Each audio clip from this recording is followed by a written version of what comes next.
here shortly. So the first match will be And Pat Mitchell gives the sign. Practice is over. You know, usually Benham with the highest seed, which is Mika, he can choose either to start or chooses that Mike Fagan starts. Well, it's going to be the highest seed, obviously. Mika will start on lane 16. Mika's going to start on lane 16.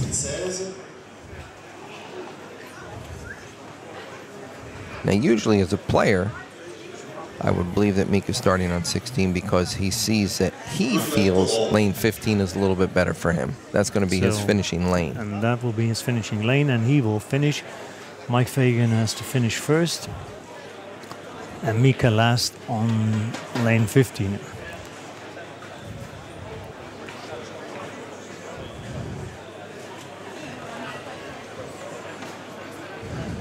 Well, folks, I believe we're going to get things underway here right now.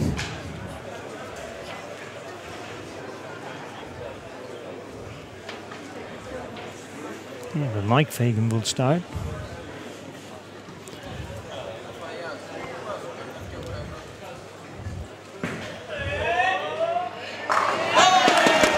What a surprise.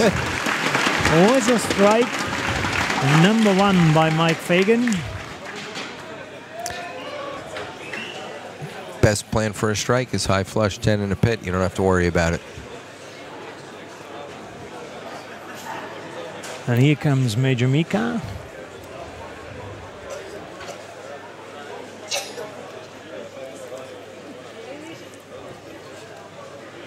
Preparing for his first shot. We are sitting in front of a really packed house here. Yeah, there's a couple hundred people here for sure. Oh, a light hit. And 2 and 10. Not what Mika wanted to see in this first frame. No, this is not the way that he expected to start, that's for sure.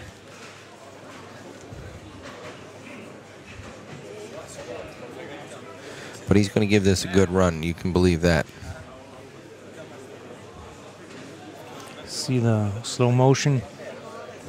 Light head pin around the 2. Almost looked like he lost that off his hand a little bit quicker than he wanted to. Let's see if he can spare it. Nope. You could see it. Yeah. So his reaction, I was way. He knew that was way left of target, obviously, when he's trying to shoot to spare. So the good thing is, if you have to have an open frame, honestly, get it out of the way early. Because it won't ruin your momentum going forward. Mika, he's been here many a times. He's going to put that past him. He knows he's got 9 solid frames in front of him.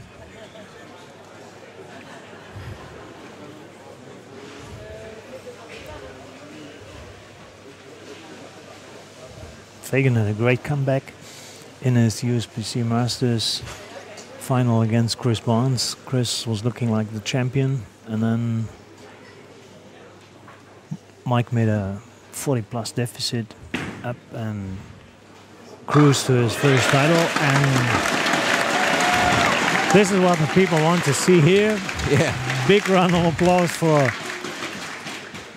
Mika and his first strike also on lane 15. Perhaps you're right. And we'll see what Mike is doing on the right lane. Yeah, time will tell. It's early on in the game.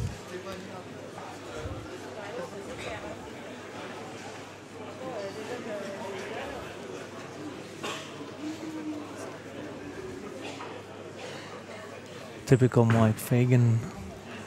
The high backswing. High backswing, but high flush. The key word is that high flush. When your ball enters the 1-3 pocket on the right side of the lane and all 10 pins go back to the pit, I'll tell you what, there's not really a better feeling when you're rolling a bowling ball than having your ball get right to that premium spot.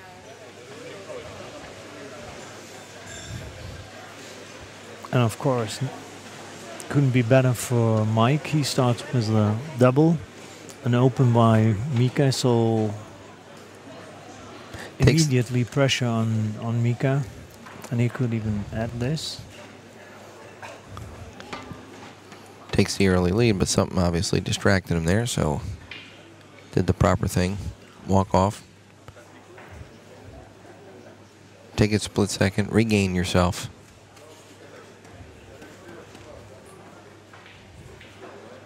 Yeah, it's a little bit different to bowl in Europe than in the PBA tournaments, where it is really absolutely quiet in the final. It's that is our style. Some people just have other things to do and get so excited to see this that they. Well, when you look at the turnout that we have here right now, look at the fans that are in the back. They're here to watch two really good matches. A lot of them have been here most of the day, watching all the great bowling by all the other great competitors. That's true, folks. We started at 8:30 in the morning, and we started the finals 12 hours later. I know we started at 8:30. I was here.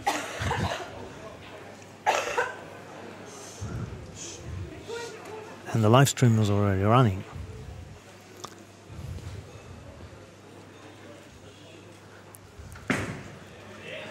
Going for a double. A much better shot there. Yep. Real solid shot there. Yeah, your live streaming started at 8:30. I was in the building at 7:30, but unfortunately my scores, well, let's just say that's why I'm sitting on the bench right now. Okay, good.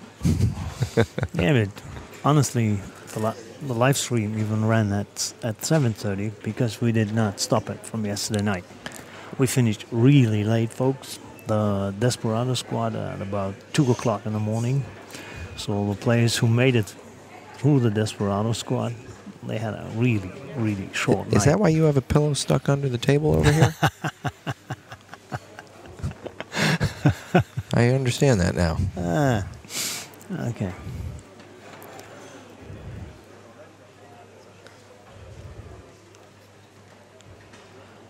Going for the third. And now we have a match. Yeah. 3 strikes by Mika after the big split in the first frame. Well, like I said, he's put that first frame behind him. It looked like he lost the ball off his hand a little bit quicker than he wanted to. And, you know, being a seasoned veteran that Mika is, forget about it. Let's move things along. Let's get on to business. Get down to the nitty-gritty here. And take it shot by shot. He's put 2 quality shots right in there and told Michael, you know what? I'm here.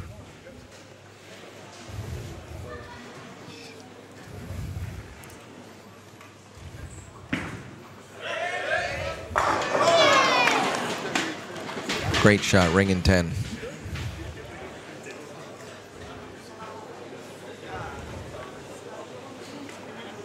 Good clean shot by Michael Fagan there. Obviously getting to the 1-3 pocket. Unfortunately, leaving the ring in 10 over there in the right-hand corner. You know, that he would love nothing more than a strike, but folks, the game's all about strikes and spares. Got to learn how to do both.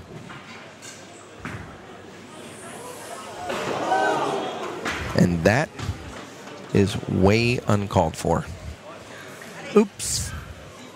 Misses the 10-pin spare. 87 for Mike Fagan in the 4th. And believe it or not, it has already turned. Well, unfortunately, Mika knows a little something about missing a 10-pin on TV. Oh, yeah, that was a bad one. Yeah, the U.S. Open there, unfortunately, that happened to him a couple of years ago. But I will tell you this, that he thinks twice when he gets up to shoot a 10-pin now, more so than ever, because he doesn't want to repeat that one. But him sitting on the bench and having it thrown back somewhat in his favor, you know what? What goes around comes around. Yeah. Michael Fagan gets things back on deck there.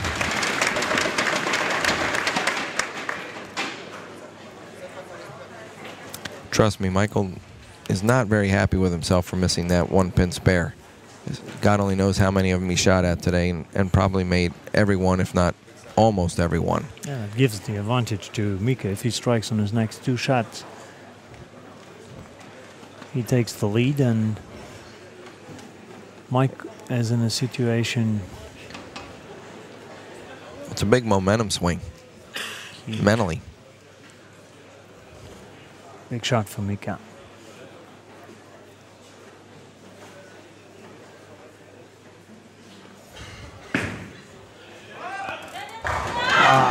What a great shot. I mean, yeah. 4 in a row for Mika Koivuniemi.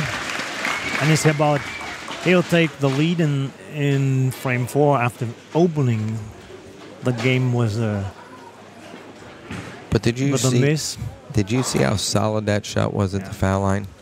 He posted that shot, got the ball out on the lane. Not an excessive amount of loft, just a comfortable loft out on the lane. Held through it, followed all the way through. Boy, when that ball got to the pocket, perfect. 10 back.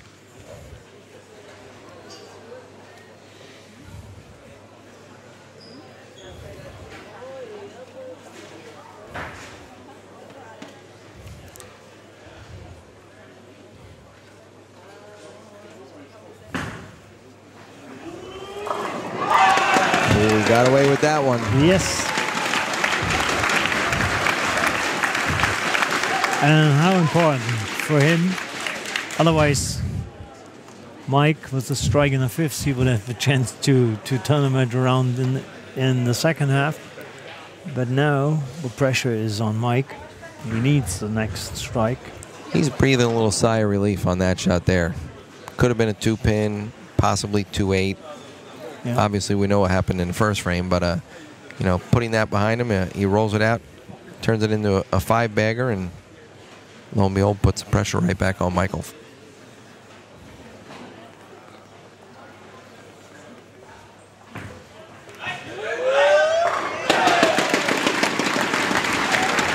Nice match. Yes, it's a great match.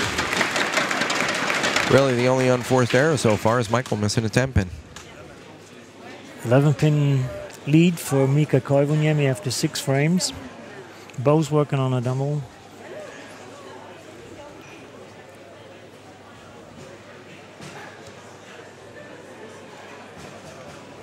Still anybody's game.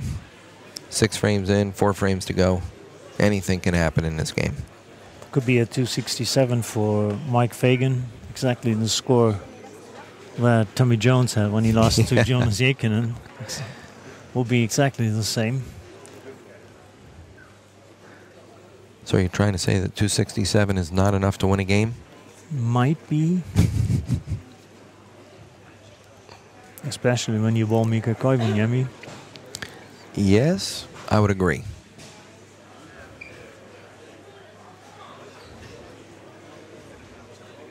If he's locked in, we will see.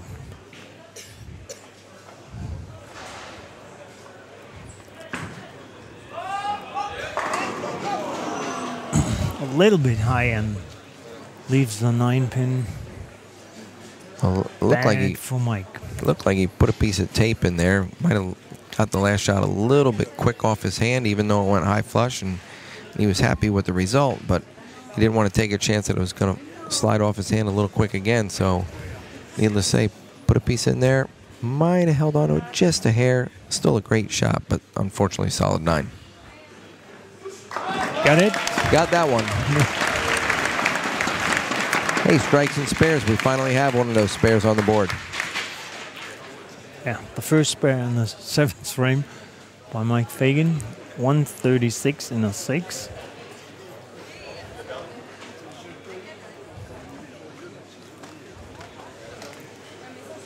But if he wants to win this, he needs to strike out. He needs to put a little something together, but he knows right now that he can't do anything but sit and watch Mika as he gets up here on a 5-bagger.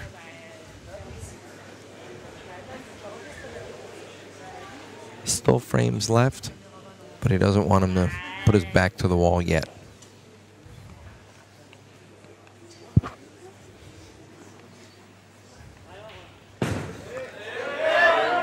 That's no chance. On the nose. Almost Brooklyn. Grabbed that one a little bit at the bottom, and unfortunately it really made the ball turn hard off of the spot, going right through the nose. Fortunately, leaving 3 pins together for, I don't even want to say an easy spare anymore, a relatively easy spare. But Yeah, and this helps Mike. yeah, well, the biggest help right there is the fact that Mika did not continue striking. Exactly. The other help was the wood count now went into Mike's favor. Gets the spare. Okay. 145 to 136 in a 6 frame, so it's just 11. It's just 9 pins, sorry. And that is nothing, so it comes down to the last 3 frames. Last 3 frames, who's going to perform?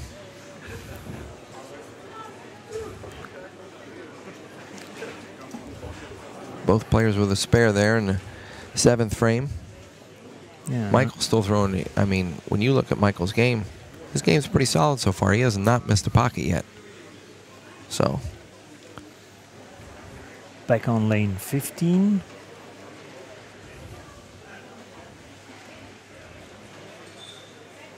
It should be his favorite lane, as he has chosen that Michael starts, so that he finishes on lane 15. Exactly.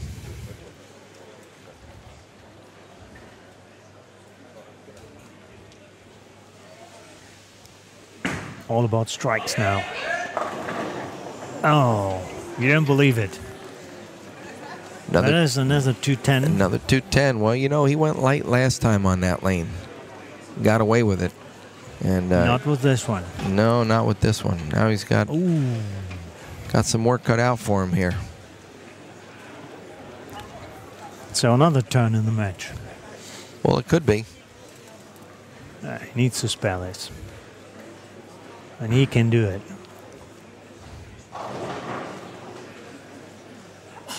Trust me, Mika knows that you're not going to win too many matches if you continue to leave the 210 split at the other end.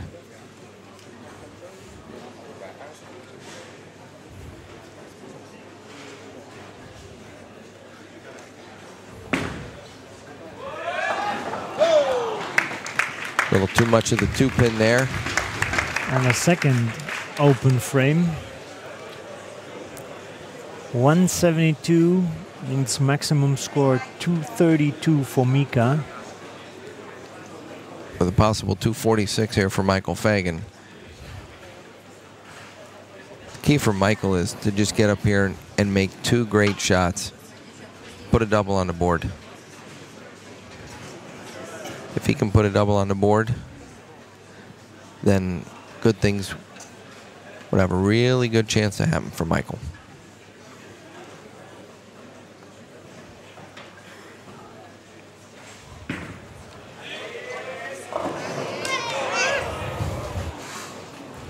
This time the 8. Thankfully, he only left the 8. Trust me, he's happy he's only got 1 to shoot at.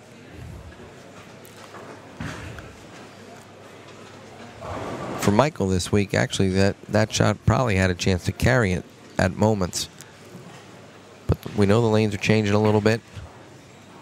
The fact that he only left 1 up there fills the frame. So a little advantage for Mike Fagan, depending on the pin count in the 9th frame. Yeah. Well, Michael knows right now that if he gets up here and throws a strike right here in the 9th frame, regardless of what Mika does, Michael holds all the cards in his own hand to determine his own destiny.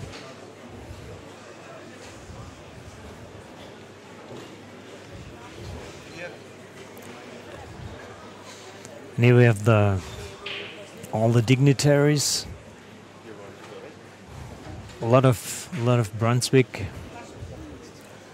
distributors, the president, Brent Perrier, WTBA president, Kevin Dornberger, and others. Henry Valky as well. I mean, these are all the important people that really make this whole tournament possible. Without 3 or 4 of those gentlemen right there, we wouldn't be sitting at Plaza Bowling Center competing this week. And there is the strike. Perfect shot by Mike Fagan in the 9th frame. Puts all the pressure on Mika now. It does. Mika's been here before. He knows right now that he just wants to bear down and make a couple of great shots to give himself an opportunity. He needs to strike out to force Mike to double in the tens. Yes, he does. But you know, you look at this game right now, the momentum that it's gone through. Michael had the early lead.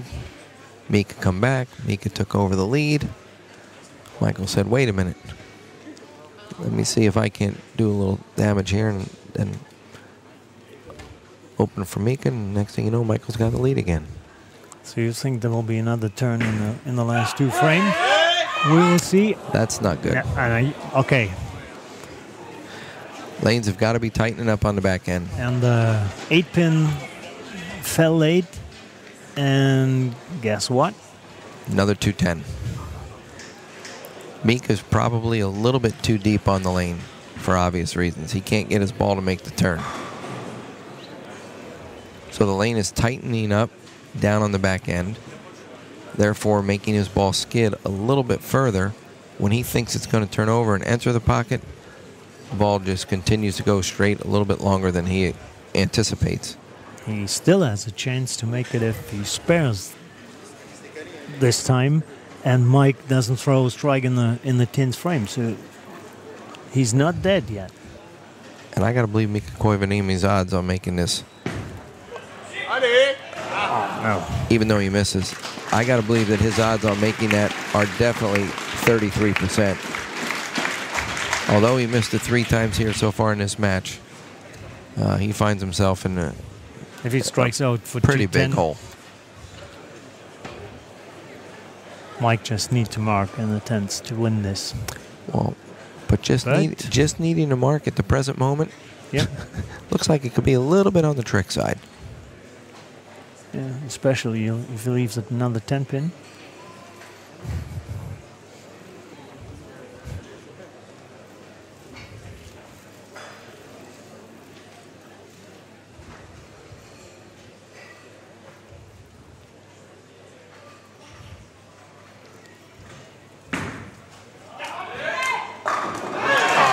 You like that one?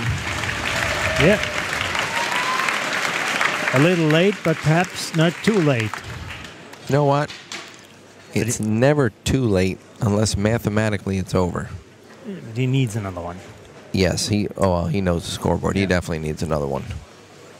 He has no chance of winning this match unless he gets up here right now, throws another strike.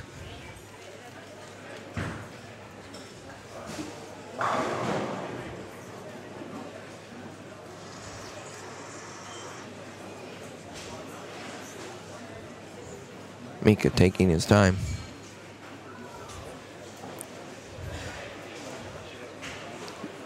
He gets things set up here in the 11th. Nope. Small distraction.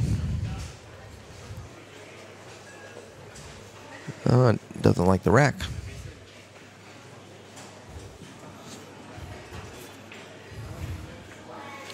So players are allowed 2 re-racks per game. And even more if they ask the referee. Referee is right here next to us. We didn't like the way something looked down there. And, you know, knowing the fact that he has 2 re-racks, he controls what's going on right now.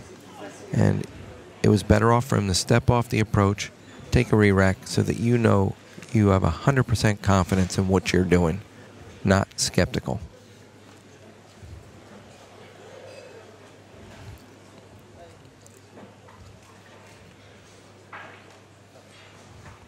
His last chance. This must be a strike. And it is a 7-10 split. And that hands practically, it hands the win to Mike Fagan. He would need 2 gutter balls to lose this. Well, maybe not 2 gutter balls, but you're right. He would need an absolute disaster. 199. Would you have thought after Mika had a 5-bagger in frame 2 through 6 that he will finish with 199? No way. Would not have figured that one. You would make a lot of money if you would have bet on this. Here comes Mike Fagan and gets away with the strike, and that seals the win. Mike Fagan will advance to the title match against Jonas Yehi. Tell you what, even though he can strike out for 235 here, his ball for the most part has been in the pocket the whole game. Went light and left an 8-pin the last time on that lane. Went really high, tripped out the 4-pin. If Onus comes out and is lined up pretty good, Michael's going to have his hands full.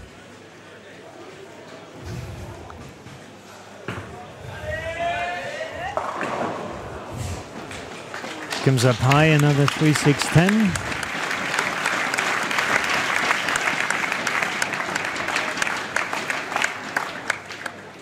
Could be trying to get a feel for the lanes as to what they're doing, but to be honest, you better get that narrowed down a little bit more.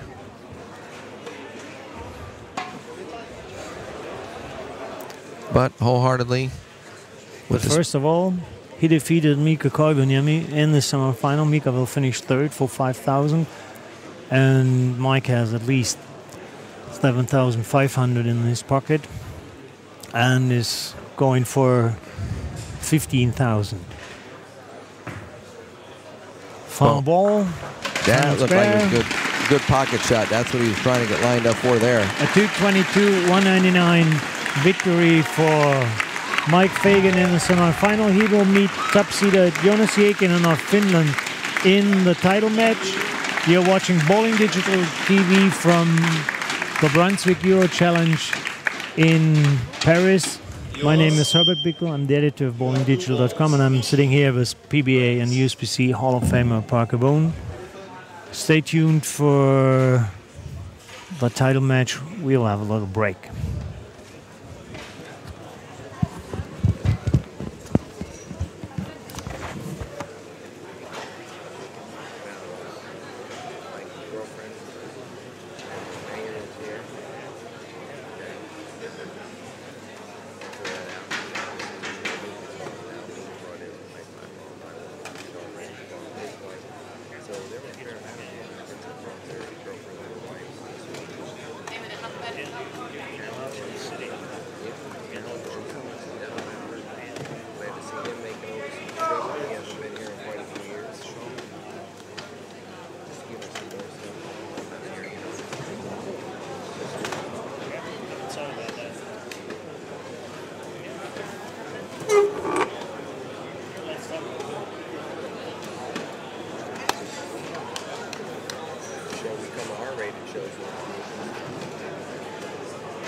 Stoppen zwischendurch. One stop between the finals. Stop.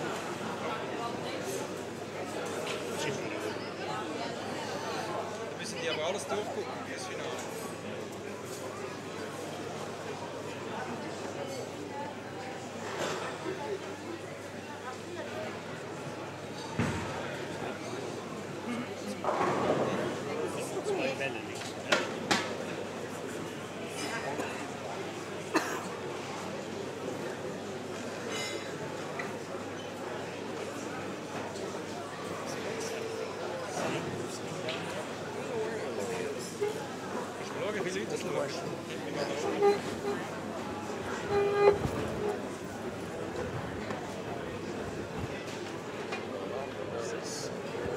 Gleichzeitig.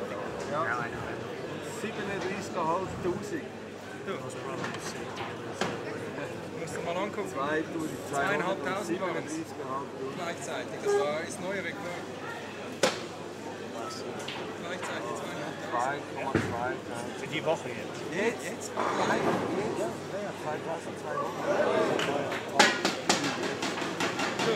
Nächstes Mal hängen wir einen Radler auf.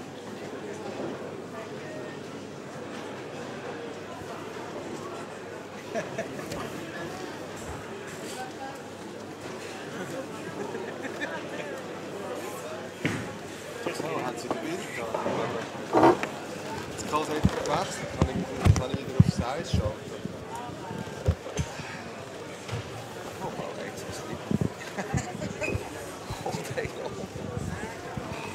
So, jetzt fährt er mit ihm. Wohl, jetzt hat er gerade Zeit.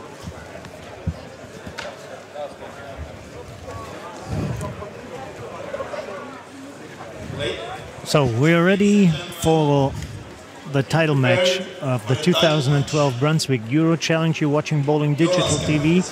My name is Herbert Bickel. I'm the editor of bowlingdigital.com, and I'm here with Parker Bone III.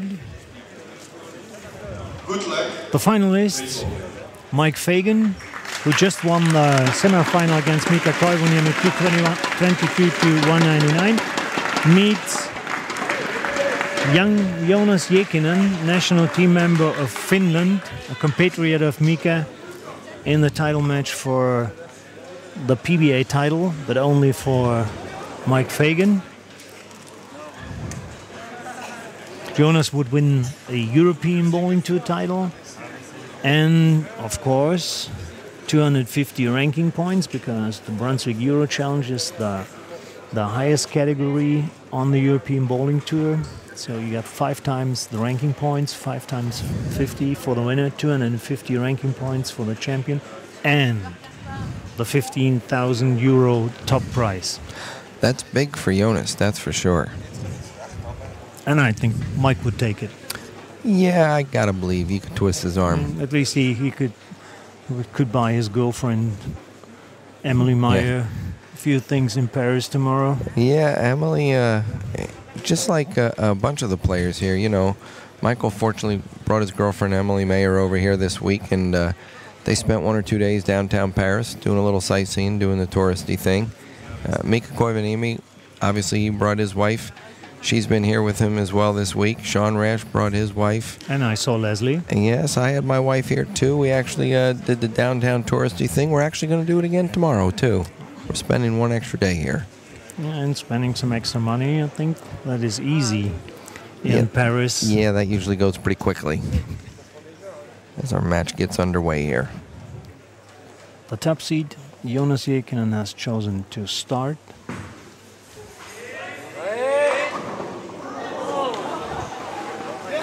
Okay, that is exactly what his compatriot Mika Koivunen left in the last frame.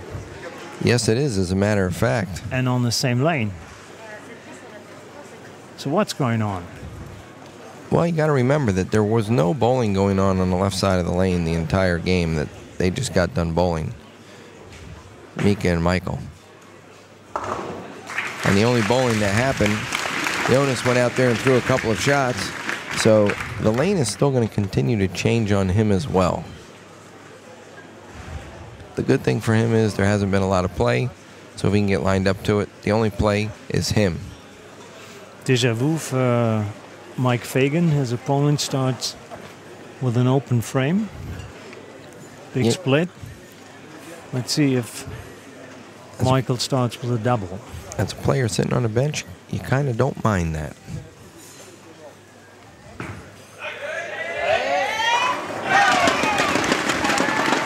Not as good as in the beginning of the first game back. No, but I'll tell you what, that was a pretty solid strike when you look at some things being a little shaky at the end of last game. So whatever adjustment he made there, I'm going to say he definitely moved left. Yeah, I'm sure Mike is glad to see no pins anymore. Yes. Not a 7 or 8 or 9 or 10 pin. As a player, you are extremely happy when you don't have to roll a second shot down the lane.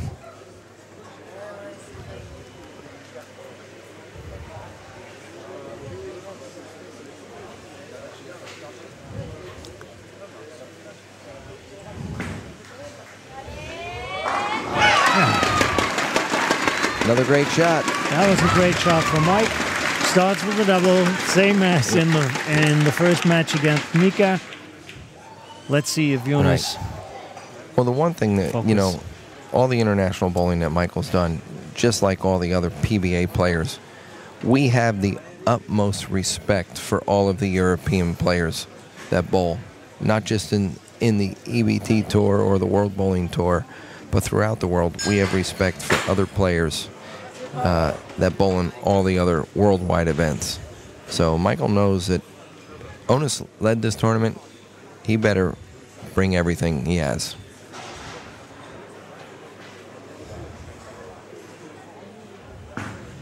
Second shot for Jonas. Better, but it leaves the 7-pin. It was a great quality shot there, ringing 7. Actually wobbled it a little bit, so that means obviously the 4-pin hit it. But unfortunately, it's still standing there.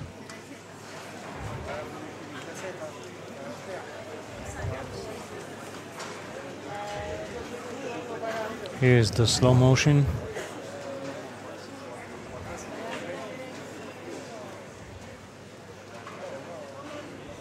Yeah, that was not enough to knock the 7-pin down. No. And first spare attempt for Jonas.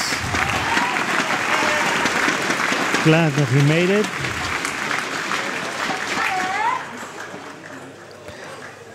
Now the big key is for Jonas, has he bowled or actually earned an EBT Tour title? That is easy to find out. Or has he even bowled for the title? That is not so easy to find out. Because, you know, bowling everything in the PBA that, at least that I've bowled, I have not seen Jonas overseas bowl in anything. I don't even believe that he's bowled the Masters. No PBA, no EBT titles. Okay. And it won't be a PBA title for him, as we said in our introduction. Jonas has not applied for a international PBA license before the tournament started. And that means even if he wins this Brunswick Euro Challenge, and he's trying to do this, got a strike and a third, but he won't be awarded a PBA title because he's not a PBA member. But for Onus, then, this is probably one of the biggest matches of his career. Most probably. And he has to bowl one of the hottest players on the PBA Tour. But believe me, it is. And there, Fagan again with 3 strikes to start the match. But believe me, it is really tough to be a national team member in Finland, to become one of the 6 players to represent your country internationally. I would know a lot of countries that I would choose to try to do this rather than Finland. Yeah, they've got some great players. Folks like Osku Palermo, Mika Koivuniemi, Petri Salonen, Petri Manonen, Kimmo Lehtinen. Lasse Lintilä, Kimmo Lehtinen, who is here, and oh my God. And that's just to mention a few. Exactly. Pasi Rottila and so on. And he made it, and it was even a youth national team member, so that's the way they do it in Finland. Great education for the youth bowlers, and that helps to build up a strong team. I remember the title match at the last Men's World Championships in Munich. It was Finland, one of the last matches, Finland against Team USA, and that was a really close match. Well, it's a close match because you have great players on both sides. Exactly.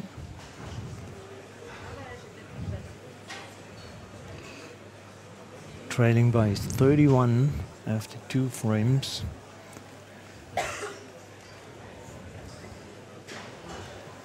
Jonas Jekinen trying for his first strike on lane 16. And it's another seven pin. You know, another relatively good shot. That wasn't as solid a 7 as the one he left earlier. But keeping that in mind, Onus has come out here and hit the pocket all 4 frames. Something, unfortunately, you know, Mika obviously lost the pocket or lost control of it a little bit. And I'll say that that's what ultimately did him in. But, you know, Onus is keeping his ball around the pocket. Hopefully he's going to make this spare move along.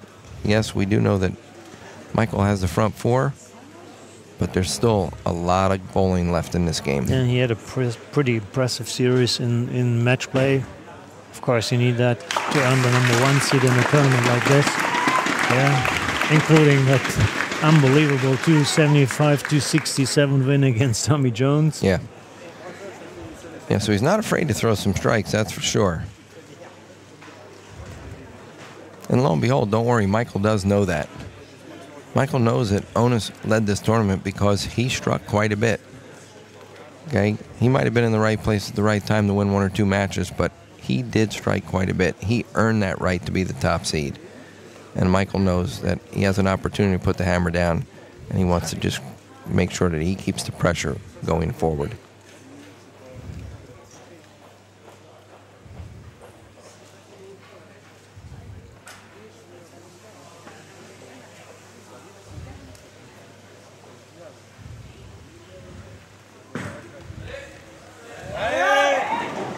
Ooh, and another big split. 2 7-pins on lane 16 and 2 big splits on That lane looked 15. like he tried to give that one a little extra help. You know, after the 7-10 that he left and then the 2 7-pins, that one he tried to give a little extra help. Here it comes. Great to see. You try to give it a little bit more, and the next thing you know, instead of getting just to the pocket, it goes right through the nose. Oh, my God.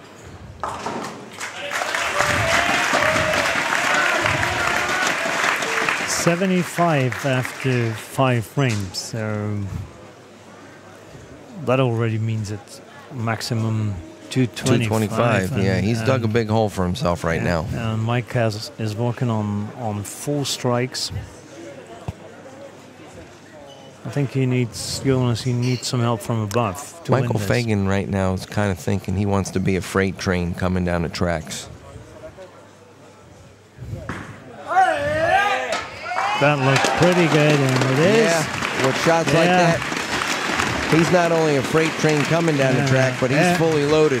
But winning the USBC Masters and finishing second in the US Open, that helps to build some confidence.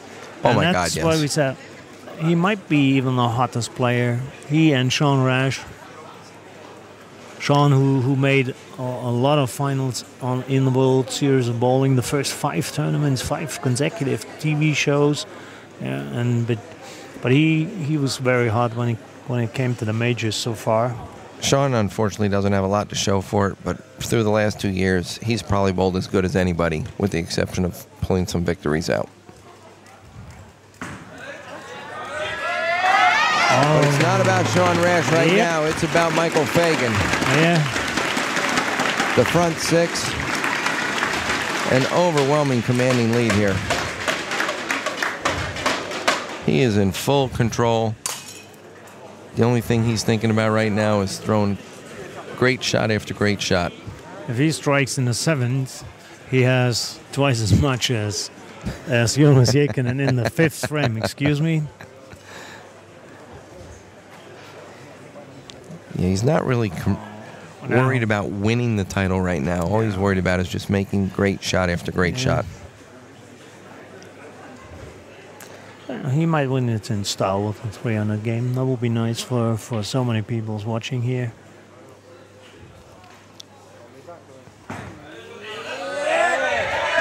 And of course, for so many people watching, watching on the internet as well. Yeah. And even the computer could not make it.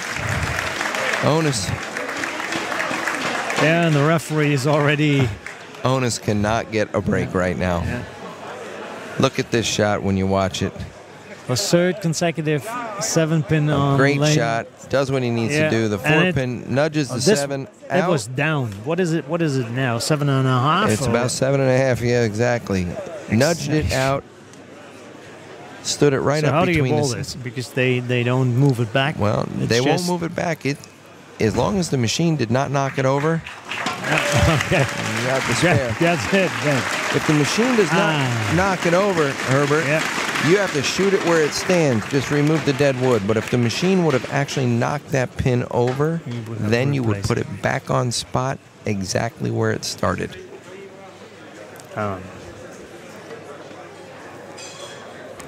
Jonas is kind of thinking to himself, Yeah, that what was- can possibly, yeah. what else could possibly go wrong to me here? I've got No. a 7-10. I Bad paid luck. for it with a 4-6. Got 3 7-pins over there, one of which I thought was going to strike, and Yeah, he has each and everything in this game. 2 spares, a strike, 2 big open.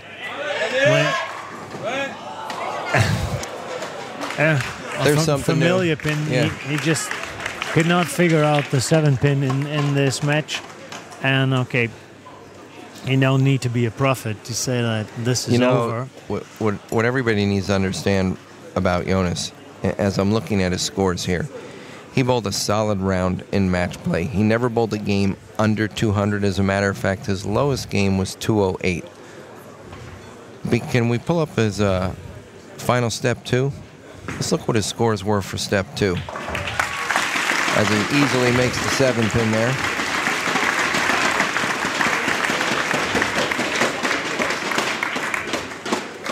And here's the scores for step 2. The only game he had under 200 was game 6. He bowled 194. So he's bowled all day today with 1 game under 200 par. Yeah, he had 250s and 3 games in the 220s in round 2. Shot 1393, almost 1400. It's a solid round. Yeah, finished the round in 3rd place. Finished the next round in 1st place. And we'll finish the tournament in 2nd place as Mike Fagan continues to strike He's bowling a steamroller right now. 7 in a row, and it's all about how high he will bowl to win this tournament. His 2nd Brunswick Euro Challenge title, his 5th Fourth PBA title. 4th PBA title, but 5th European Bowling Tour title. Yeah, Michael Fagan, I think he kind of likes it over here. Yeah.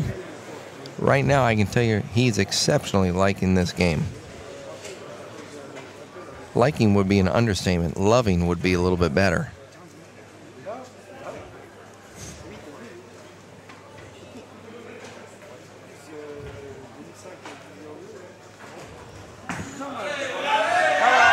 Solid shot there.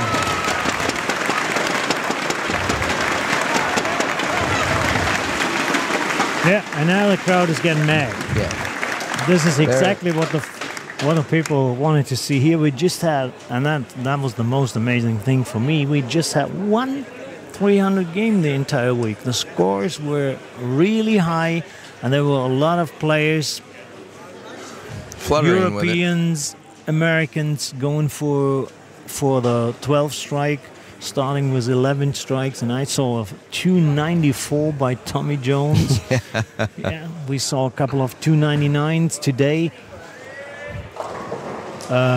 Mike Quarry, the Englishman, led the first round with a 260 average. Finished with back-to-back 290s, He bowled 299 incredible. and 290. Unbelievable. As we watch Jonas go a little bit light there and got the 7 out, unfortunately couldn't get the 10.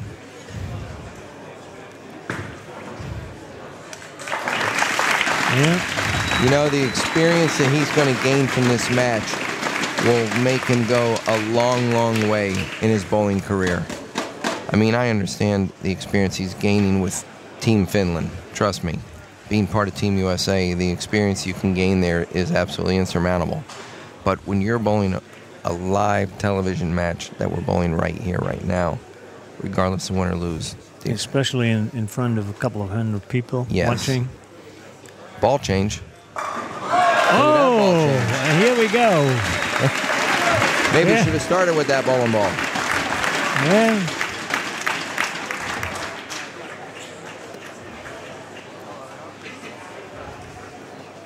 One was a ball change, but number two, you know, I look much better than Well, all the other shots. it did look better, but he also knows, you know what?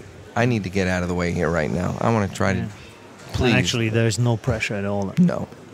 because he knows this is over since the open frame in the fifth.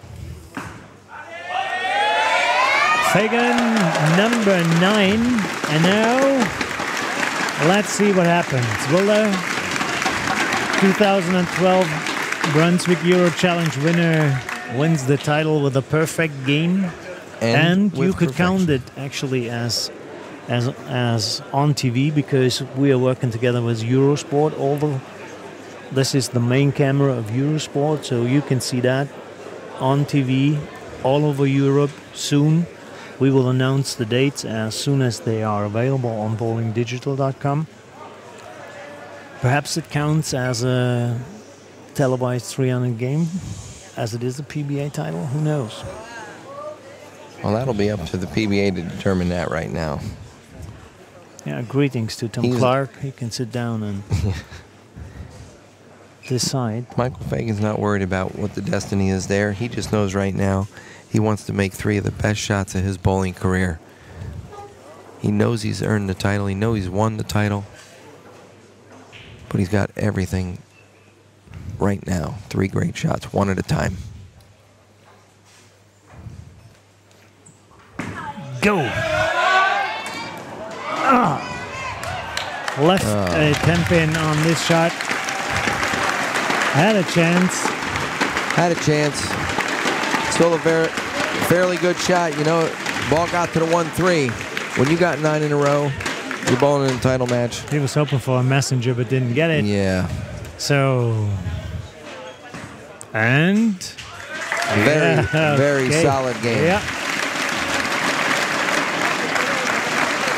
Onus has nothing to be ashamed of, that's for sure. No. Michael Fagan bowled a solid 270, possible 279. Great. You know what? Can't say a whole lot about that other than he bowled a great game. Yeah, look at this.